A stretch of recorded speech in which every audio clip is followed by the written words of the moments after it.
ایک ہے روٹی اور ایک ہے سالن، اس سے بنتا لقمہ۔ اب لقمہ کیسے بنتا ہے؟ روٹی پہ اگر غور کر لیا جائے تو کتنی نعمتیں ہیں، تھوڑی دیر کے لیے ٹھنڈے دماغ سے سوچئے گا۔ اب یہ روٹی بننے کے مرحلے تک کب پہنچا؟ پہلے یہ کیا تھا؟ ایک بیج کی صورت میں تھا، پھر بیج کو کسان نے زمین میں بویا، پھر زمین پر بوئے جانے کے بعد اس نے اللہ کی بارگاہ میں ہاتھ اٹھائے، مالک میں نے اپنی جھولیاں خالی کر دی ہیں، اب میں نے اپنے پلو جھاڑ دیے ہیں، اب میں نے تیرے حوالے کر دیا۔ یہ کلو کے اعتبار سے اس نے بیج ڈالا۔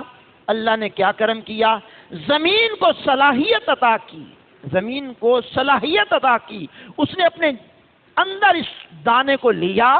اب دانے کو لے کر کے وہ سکون سے بیٹھی نہیں، پھر مالک نے سورج کو حرارت بخشی، سورج نے اپنی کرنیں اس پر ڈالی، اب زمین کو ملی تپش، وہ دانا اندر اندر پکا، پھر مالک نے بارش پانی کی صورت میں بھیج دی، یا ٹیوبل کی صورت میں پانی آ گیا، یا جدید ذرائع کے ذریعے پانی آ گیا، پانی کھیتی کو ملا، اس نے اپنا کام کیا، سورج نے اپنا کام کیا، چاند ستاروں نے اپنا کام کیا، پھر جا کر کے یہ ننھی سی کومپل نکلی، پھر اس کو پروان کس نے چڑھایا؟ مالک نے۔ پھر اس کو پکایا کس نے؟ سورج کی تپش نے پکایا۔ پھر مالک فرماتا ہے قرآن کریم کی آیت میں کہ وہ مالک ہے جس نے تمہارے لیے ایک دانے سے 7 بالیں نکالی، ہر بال میں 100 دانے، واللہ یضاعف لمن یشاء، اللہ چاہے تو اس سے بھی زیادہ بڑھا دے، اسے کوئی پوچھنے والا نہیں ہے۔ اب غور کیا جائے، پھر وہ گندم کی صورت میں آیا، اب وہ گندم کی صورت میں نکلا، ابھی بھی وہ لقمہ بننے کے قابل نہیں ہے۔ پھر کیا ہوا؟ اس کی کاشت کرنے کے بعد پھر اس کی کٹائی ہوئی جناب، اس کو کٹائی کی گئی، پھر کٹائی کرنے کے بعد بھی ابھی وہ لقمہ بننے کے قابل نہیں تھا۔ اب کٹائی کے مراحل پر بھی غور کر لیا جائے کہ کٹائی کرنے والے کس انداز میں اس کی کٹائی کرتے ہیں، پھر کٹائی کرنے کے بعد اس کا دانہ نکالنے کے لیے جدید مشینری، پھر مشینری کو چلانے کے لیے افراد، پھر اس میں جناب والا فیول، کتنے مراحل سے گزرا، پھر یہ گندم بوریوں میں آئی، پھر جناب والا ٹرکوں پہ لوڈ ہوئی، گاڑیوں پہ لوڈ ہوئی، فلور ملوں میں چلی گئی، پھر وہاں جانے کے بعد مراحل اس کے گزرے، اسی میں سے سوجی نکلی، اسی میں سے میدا نکلا، اسی میں سے آٹا نکلا، پھر وہ گھر ہمارے جب آیا، پھر ابھی بھی کھانے کے قابل نہیں ہے وہ جناب، پانی کی نعمت اس میں شامل کی گئی، ہلکا سا نمک اس میں شامل کیا گیا، پھر گوندنے والوں نے یا گوندنے والیوں نے اسے گوندا، اب بھی جناب وہ لقمہ بننے کے قابل نہ رہا۔ پھر کیا ہوا؟ ایندھن کی صورت میں، وہ ایندھن گیس کی صورت میں ہو، وہ ایندھن مٹی کے تیل سے چلنے والا ہو، پیٹرول سے چلنے والا ہو، گیس کے ذریعے ہو، لکڑی کے ذریعے ہو، اینی ون کسی کے ذریعے ہو، وہ ایندھن نے اپنا کام کیا۔ اب روٹی بنا کر کے اس پہ ڈالی، اب ڈلنے کے بعد، ایک لقمے کی بات کر رہا ہوں، ڈلنے کے بعد پھر وہ روٹی بن کر کے تیار ہوئی۔ اسی مرحلے میں آپ دوسری طرف آ جائیں، سالن کی طرف آ جائیں۔ اگر آپ نے سبزی پکائی ہے تو سبزی کہاں اگی ہے، کس انداز میں اگی ہے، اس کے اگانے پر غور کیا جائے، اگانے والے پہ غور کیا جائے، کاشت کرنے والوں پہ غور کیا جائے، گاڑیوں پہ غور کیا جائے، منڈی میں لانے پہ غور کیا جائے، پھر ہماری پہنچ میں آیا اس پہ غور کیا جائے، پھر ہمارے نصیب میں ہوا اس پہ غور کیا جائے، پھر اس کی تیاری کے مراحل ہو کر کے سالن کی صورت میں بنا، پھر اس پہ غور کیا جائے۔ اب یہ روٹی بھی تیار ہو گئی، سالن بھی تیار ہو گیا، اب تھوڑا سا ایک لقمے پہ غور کرنے کی بات ہے۔ آپ نے، میں نے وہ اس روٹی کو اور سالن کو سامنے پایا، کیا کبھی غور کیا پیچھے کتنے مراحل سے گزر کر کے یہ سالن بنا، کتنے مراحل سے گزر کر کے یہ روٹی بنی؟ کبھی غور کر لیتے تو اس کی بارگاہ میں ساری زندگی جھکے رہتے، ایک لقمے کا حق بھی ادا نہ کر پاتے۔ اللہ اکبر۔ پھر آپ غور فرما لیں ذرا کہ وہ روٹی اور سالن سامنے ہے، پھر کریم نے کتنا کرم کیا، ہاتھ عطا کیے۔ سبحان اللہ، کیا بات ہے۔ اگر ہم ہاتھ نہ ہوتے تو جناب کیسے کھاتے، کیسے پیتے، کیسے پکڑتے، کیسے روٹی کو توڑتے؟ کمال کیا مالک نے، ہاتھ پیدا کیے، پھر ہاتھوں میں انگلیاں سلامت رکھی۔ اللہ اکبر۔ پھر فنگر پہ غور کر لیں، لاکھوں کروڑوں بندوں کے فنگر پرنٹ ایک دوسرے سے نہیں ملتے. کبھی غور کر لیں, ایک دوسرے سے مل جاتے تو کسی کی جائیداد کسی کے نام, کسی کی جائیداد کسی کے نام, جتنا مرضی پڑھا لکھا ہو بندہ, کہتے ہیں بایو میٹرک کرواؤ, بایو میٹرک کرواؤ. میں نے کہا پہلے ہی ہمارے ہاں تو یہ رائج تھا انگوٹھا, کہتے ہیں یہ انگوٹھا چھاپ ہے. آج پڑھے لکھے بھی انگوٹھا چھاپ ہے, سبحان اللہ. وہ کہتے ہیں جناب یہ سائن تمہارے دستخط مل جاتے ہیں ایک دوسرے سے, انگوٹھا لگائیے, بایو میٹرک کروائیے. پھر بار بار بایو میٹرک کروایا جاتا ہے. میں نے کہا پھر اس رب پہ غور کریں کہ جس نے بندوں کو بنایا, ان کے ہاتھوں کو بنایا, پھر ہاتھوں کی انگلیوں کو بنایا, پھر انگلیوں کے پرنٹ کو بنایا, پھر ایک دوسرے سے یہ پرنٹ ملنے نہیں دیے. اور خالق کا پتہ کون بتائے گا جناب؟ اللہ اکبر. اور کون بتائے گا آپ کو؟ وہ مالک ہے, اس کا وجود ہے, وہ خالق ہے. ابھی میں بات کر رہا ہوں, کھانا آپ کے سامنے آ گیا جناب, آپ نے لقمہ توڑ لیا ہاتھوں سے. ابھی ایک لقمے کی بات کر رہا ہوں, اس ایک لقمے نے ابھی آپ کے منہ میں جانا ہے, منہ میں جائے گا وہ لقمہ. پھر غور کرنا, اب وہ لقمہ توڑ کر کے منہ میں رکھا, اللہ کا شکر ہے. پھر ذائقہ عطا کرنے والی زبان اللہ نے عطا کی, جو ذائقہ چکھتی ہے, ٹیسٹ معلوم کر لیتی ہے.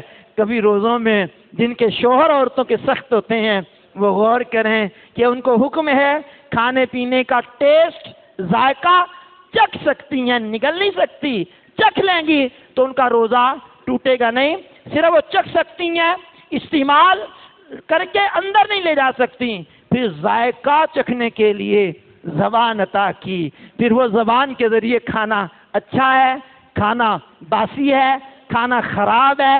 ناک میں پھر اس کی اسمیل آئی, اس کی خوشبو نے بتایا کھانے کے قابل نہیں ہے. اچھا پھر زبان میں تو, منہ میں تو بعد میں گیا.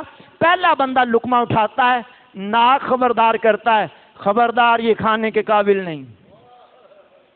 کیا حسین انداز ہے, کیا بناوٹ ہے اللہ نے ہمارے جسم کی بنائی.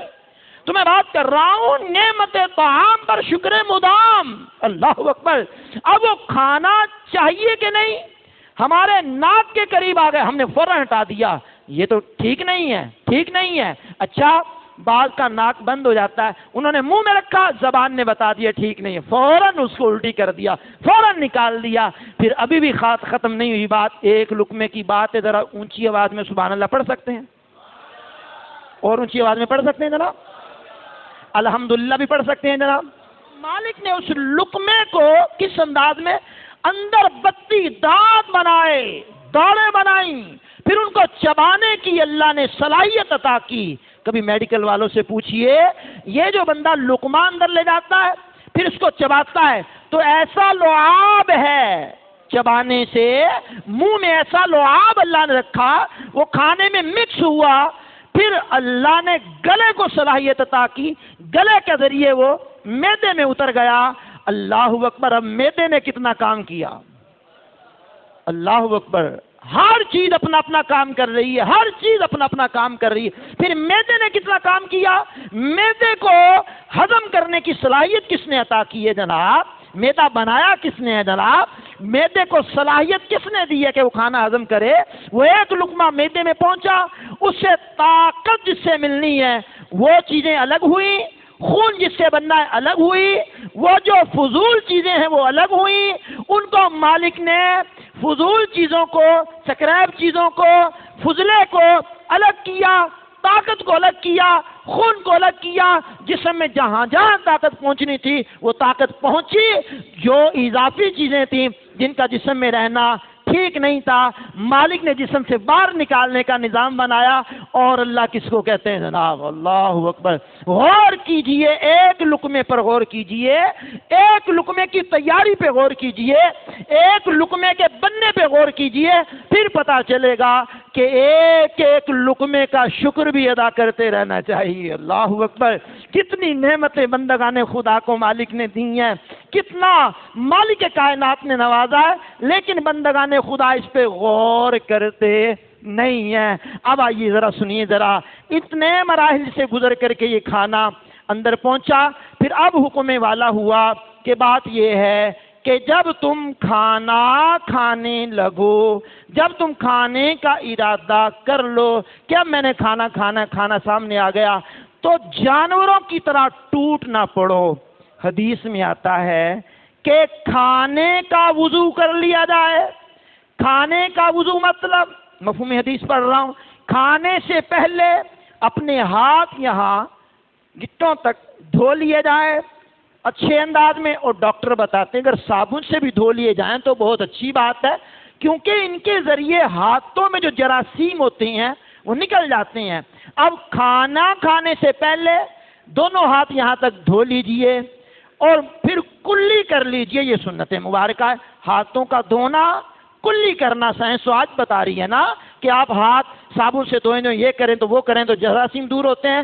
14 صدیاں پہلے پیغمبر اعظم نے بتا دیا کھانے سے پہلے کھانے کا وضو کر لیا کرو. کیا بات، آپ نے ہاتھ دھوئے، اللہ اکبر، منہ کی کلی کی، اسی انداز میں آپ آرام سے بیٹھے. اگر آپ کو بسم اللہ الذی لا یضر مع اسمہ شیء فی الارض ولا فی السماء وہو السمیع العلیم دعا نہیں بھی آتی تو آپ نے بسم اللہ الرحمن الرحیم پڑھ کے کھایا، ہر لقمے پہ اللہ اجر و ثواب عطا فرمائے. یہ مقام شکر ہے.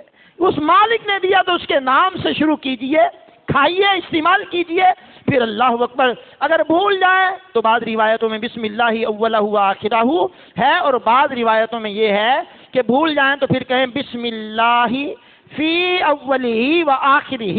اللہ اکبر. المستدرک علی الصحیحین میں ہے، جامع ترمذی میں ہے، سنن ابو داؤد میں ہے کہ بندہ یہ کہے بسم اللہ فی اولہ و آخرہ. کھانے کے پہلے اگر بسم اللہ پڑھنا بھول جائے، درمیان میں یاد آ جائے تو پھر یہ پڑھ لینا چاہیے. بہرحال ہمارا موضوع بہت طویل تھا. پھر کھانے کے بعد الحمدللہ الذی اطعمنی وسقانی وجعلنی من المسلمین، یا یوں پڑھ لیا جائے الحمدللہ الذی اطعمنا وسقانا وجعلنا مسلمین. جس نے کھلایا ہو پھر اس کے بارے میں بھی دعا کر دی جائے. اس انداز میں اگر نہ بھی یہ دعا آئے تو الحمدللہ کہہ لینا چاہیے، الحمدللہ ہی پڑھ لینا چاہیے.